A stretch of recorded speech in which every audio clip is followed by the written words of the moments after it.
ये भरोसा दिलाया कि न्याय मिलेगा, तो मैंने कहा सीबीआई जांच नहीं करा सकते आप? दोबारा परीक्षा की मांग करेंगे क्योंकि ये चीज हमारे लाइफ को पूरी तरीके से अफेक्ट करती है। अगर इसी तरीके से रैंक रहती है तो हमें कोई भी जेएमसी नहीं मिल पाएगा। अगर हमें लगा सरकार हमारे हित में कुछ काम कर रही है, हम सपोर्ट करेंगे। अगर लगा नहीं कर रही है तो हम फिर रोडों पे आएंगे।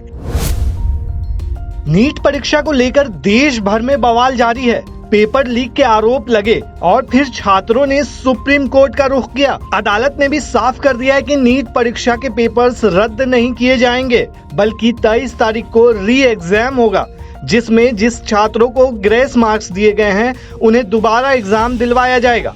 इसी बीच केंद्रीय शिक्षा मंत्री धर्मेंद्र प्रधान ने छात्र और उनके अभिभावकों से मुलाकात भी की। इस दौरान मुलाकात के बाद बाहर निकले छात्रों और अभिभावकों ने बताया कि केंद्रीय शिक्षा मंत्री की तरफ से हमें विश्वास दिलाया गया है कि जो भी गड़बड़ियां हुई हैं इसका समाधान निकलेगा। सभी लोगों जो बातें हुई बड़ा संतोषजनक कही कि हम आपको सपोर्ट करेंगे और न्याय मिलेगा आपको, ये भरोसा दिलाया कि न्याय मिलेगा, तो मैंने कहा सीबीआई जांच नहीं करा सकते आप?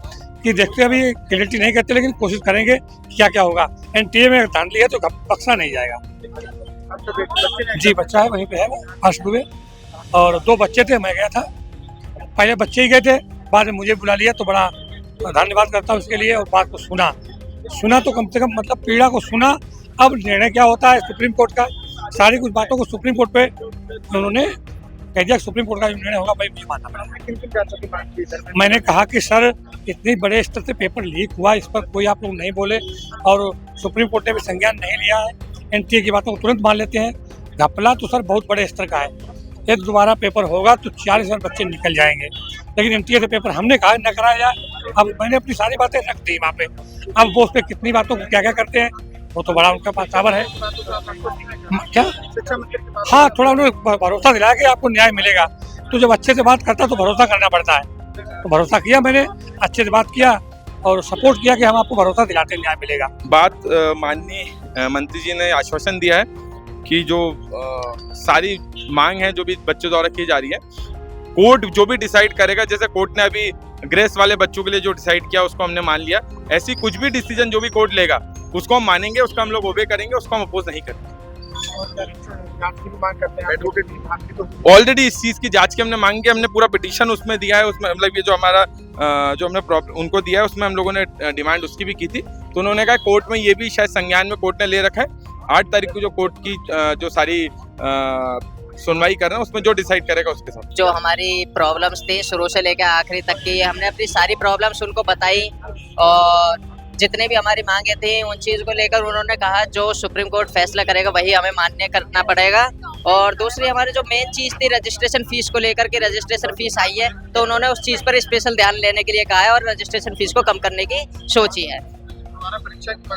हाँ, दोबारा परीक्षा की मांग करेंगे क्योंकि ये चीज़ हमारे लाइफ को पूरी तरीके से अफेक्ट करती है। अगर इसी तरीके से रैंक रहती है तो हमें कोई भी जेएमसी नहीं मिल पाएगा। हमारी यही मांग थी जो आज हमने रिप्रेजेंटेशन दिया है। सीबीआई जांच होनी चाहिए, उसके बाद रीनीट होनी चाहिए और इस परीक्षा में पारदर्शिता आनी चाहिए और सुप्रीम कोर्ट को इमीडिएटली जो काउंसलिंग है उसको स्थिर करना चाहिए, रोकना चाहिए।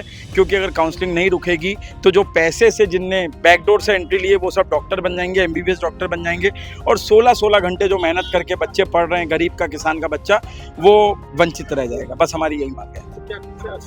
आश्वासन यही मिला है कि हम बिल्कुल निष्पक्षता से जाँच कर रहे हैं, सुप्रीम कोर्ट पर हमारा भरोसा है, यही बोला है मंत्री साहब ने। अब देखते हैं वो कितना हमारी बातों को समझते हैं। बाकी जब तक हमें कोई सिर्फ आश्वासन लेके हमारा काम नहीं चलेगा। अगर हमें लगा सरकार हमारे हित में कुछ काम कर रही है, हम सपोर्ट करेंगे। अगर लगा नहीं कर रही है तो हम फिर रोडों पे आएंगे। बट हमारा ये मुद्दा जब तक चलेगा जब तक 24 लाख लोगों का रीनेट एग्जाम नहीं होने वाला। हाँ, शिक्षा मंत्री से मिले तो उन्होंने कहा है कि हाँ हम आपकी बात को उठाएंगे। हमने सर से रीनेट की भी बात करी तो उन्होंने कहा रीनेट का जो है वो मुद्दा अभी सुप्रीम कोर्ट में है। तो हमने कहा सर सुप्रीम कोर्ट तक तो हम पहुंच नहीं सकते हैं, तो इस चीज़ के लिए आप हमारी बात को उठाइए ना सुप्रीम कोर्ट में। तो उन्होंने कहा हाँ हम आपकी बात को अवश्य सुप्रीम कोर्ट में उठाएंगे और फैसला आपके पक्ष में आए, इस चीज़ का पूरा प्रयास करेंगे। हाँ, उन्होंने भी एक्सेप्ट किया कि हाँ कुछ ना कुछ गड़बड़ी हुई है, क्योंकि जो गोधरा में लीक पेपर हुआ है और बिहार में पेपर लीक हुआ है, इस चीज़ पे पूरा एक्शन लिया जाएगा। हमारी जो मेहनत है वो 4-5 सालों से लगातार लगे हुए हैं सिर्फ नीट के लिए। तो अब इस चीज़ पे मतलब हमें सोचा था कि कॉलेज मिल जाएगा लेकिन अभी नहीं मिल रहा है, तो इस चीज़ के लिए पूरा हमें न्याय मिलना चाहिए।